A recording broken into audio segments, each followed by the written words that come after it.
Assalamualaikum warahmatullahi wabarakatuh. Alhamdulillah, alhamdulillah rabbil alamin. Wassalatu wassalamu ala sayyidil mursalin sayyidina wa maulana wa habibina wa syafi'ina wa maulana Muhammadin wa ala alihi wa ashabihi ajma'in. Bapak Ibu hadirin hadirat jemaah salat zuhur yang dimuliakan Allah Subhanahu wa taala. Kembali kita bersyukur kepada Allah dan mengucapkan alhamdulillahirabbil alamin. Karena dengan nikmatnya lah kita bisa berada di tempat yang baik, di tempat yang dicintai oleh Allah Subhanahu wa taala. Salawat dan salam kita sampaikan kepada Nabi kita baginda Rasulullah sallallahu alaihi wasallam. Dan kita mengucapkan Allahumma shalli ala sayyidina Muhammad wa ala ali sayyidina Muhammad. Assalamu alayka ya Rasulullah. Assalamu alayka ya Nabi Allah. Kaum muslimin dan muslimat sidang jamaah salat zuhur yang dimuliakan Allah Subhanahu wa taala. Kembali kita melanjutkan kajian tentang fikih muamalah. Dan kita masih berbicara tentang ma yata'allaqu bi ahkamil bai', itu hal-hal yang berkaitan dengan hukum-hukum di dalam jual beli. Dan kita sebutkan bahwa ada beberapa hal yang di mana di situ disebutkan sebab-sebab jual beli itu menjadi terlarang. Karena jual beli ini secara syariat itu dibolehkan, karena itu adalah hajat dan kebutuhan kita. Hanya saja dalam kondisi tertentu menjadi tidak boleh disebabkan karena ada beberapa faktor. Nah, berikutnya adalah masih berbicara tentang di antara sebab-sebab yang menjadikan jual beli itu menjadi terlarang, yaitu menjual sesuatu yang barang yang ada celahnya, ada aibnya, tanpa kita menjelaskan. Tanpa kita menjelaskan aib itu kepada pembeli. Ini berlandaskan pada hadis Rasulullah SAW, larangan untuk menipu. Karena kalau kita punya barang, punya sesuatu, itu ada aibnya, ada celahnya, ada kekurangannya, kita jual tanpa memberitahu si pembeli, maka itu sama dengan kita menipu dia. Sama dengan kita menipunya. Dan kata Nabi SAW, man ghasyana falaysa minna. Siapa yang menipu, siapa yang melakukan tipuan dalam muamalah, maka itu bukan ciri daripada umatku. Jadi dalam fikih muamalah itu diberikan kesempatan kepada pembeli, kalau dia membeli suatu barang dan di situ ada aibnya, ada celahnya, ada keburukannya, maka dia ada kesempatan untuk boleh mengembalikan. Jadi kalau ada aibnya, itu boleh dikembalikan. Dan si penjual harus menerima. Karena si pembeli bisa jadi merasa tertipu. Nah, memang kalau kita sebagai penjual tahu bahwa itu ada kekurangannya, kita harus menjelaskan kepada pembeli. Karena kalau kita tidak menjelaskan, maka berarti sama dengan kita menipu dia. Apalagi kalau kekurangan itu mempengaruhi harga.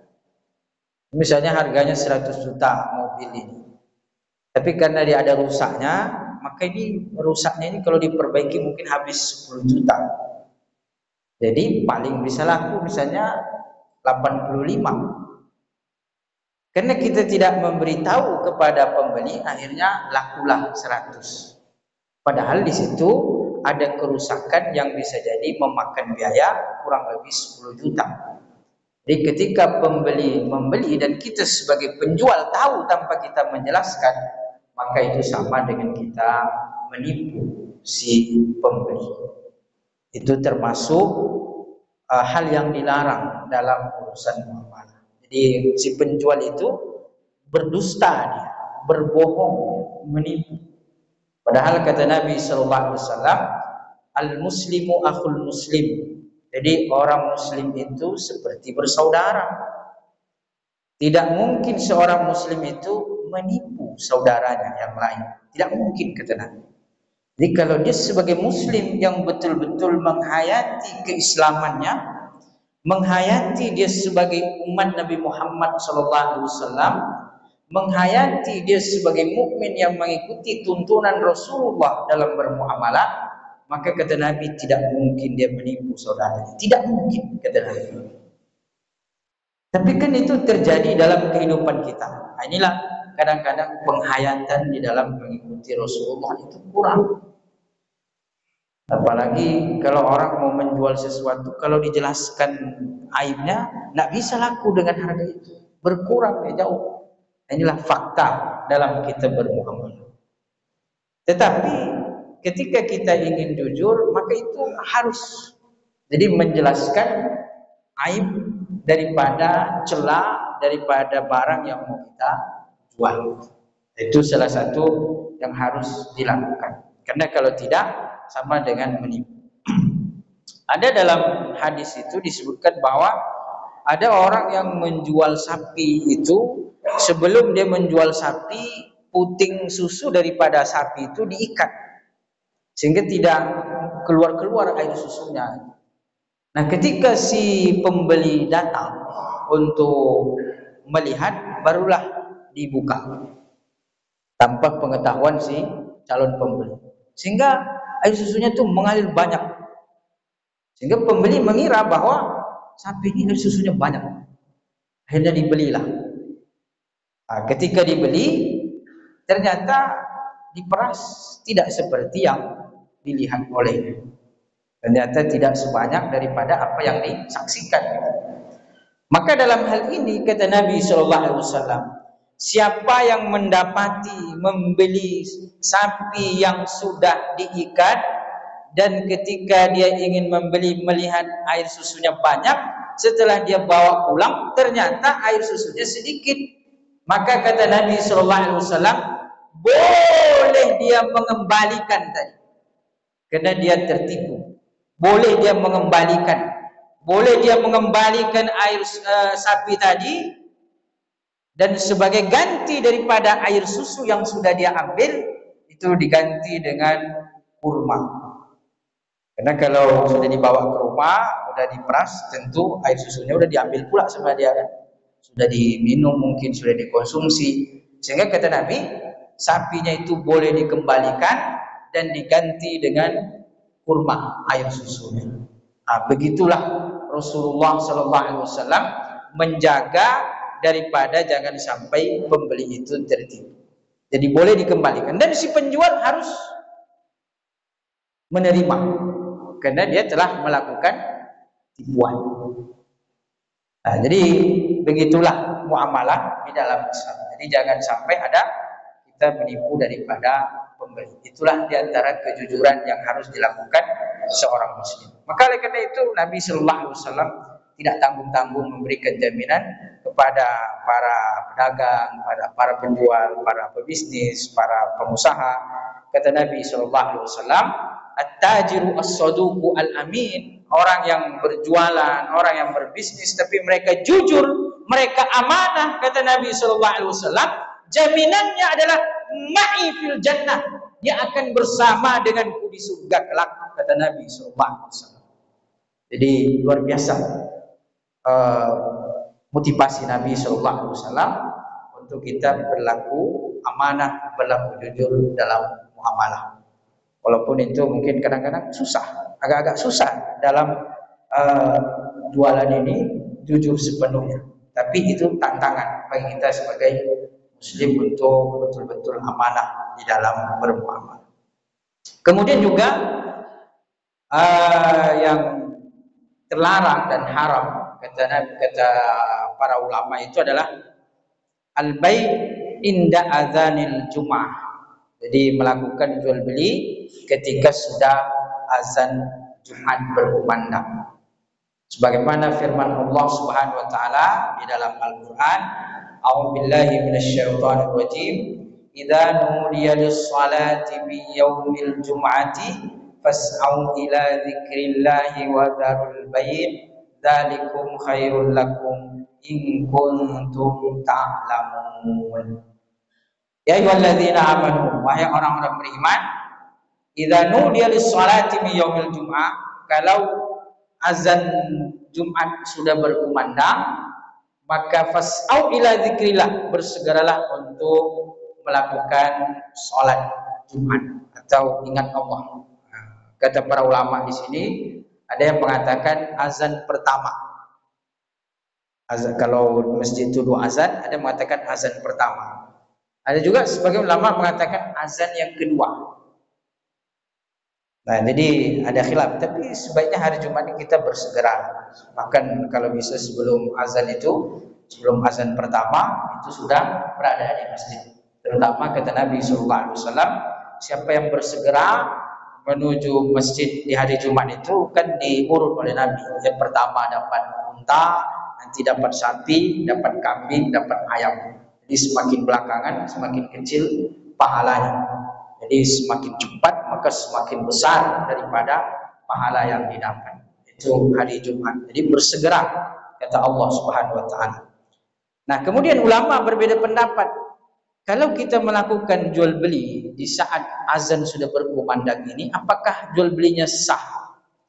Kata para ulama, jual beli sah, tapi sebagian atau mayoritas ulama mengatakan berdosa. Jadi kalau tetap melakukan jual beli ketika azan Jumat sudah berkumandang, maka ulama mengatakan bahwa jual belinya itu berdosa. Hukumnya berdosa. Mayoritas ulama. Walaupun ada sebagian ulama mengatakan makruh. Makruh itu artinya dilaksanakan tidak berdosa, ditinggalkan berpahala. Nah, itu sebagian kecil ulama. Tapi mayoritas ulama mengatakan berdosa. Dan itu maksudnya adalah yang wajib melaksanakan sholat Jumat, yang wajib laki-laki yang dewasa yang tidak musafir. Kalau perempuan dia tidak masalah, tidak berdosa. Kenapa? Perempuan tidak wajib sholat Jumat. Tapi kalau perempuan sholat Jumat maka dia gugur daripada sholat zuhurnya. Tapi dia tidak wajib. Maka oleh karena itu kalau dia transaksi ketika azan berkumandang tidak ada masalah, dia tidak berdosa. Yang kedua, anak kecil yang belum balik, karena anak kecil yang belum balik ini tidak wajib sholat Jumat, sehingga dia boleh, tidak berdosa dia transaksi walaupun azan Jumat sudah berkumandang. Yang ketiga, laki-laki dewasa tapi dia dalam keadaan musafir, karena orang musafir itu tidak wajib sholat Jumat. Nah, dia musafir, dia dapat uzur keringanan. Orang musafir tidak wajib sholat Jumat. Yang keempat, laki-laki dewasa, dia mungkin tidak musafir, tapi dia dalam keadaan gila. Nah, itulah pengecualian yang boleh melakukan transaksi di hari Jumat ketika azan sudah berkumandang. Selain daripada itu, laki-laki yang dewasa tidak dalam keadaan musafir, maka sebagian besar ulama mengatakan adalah haram melakukan transaksi. Tapi sah, jual belinya sah, tetapi dia berdosa.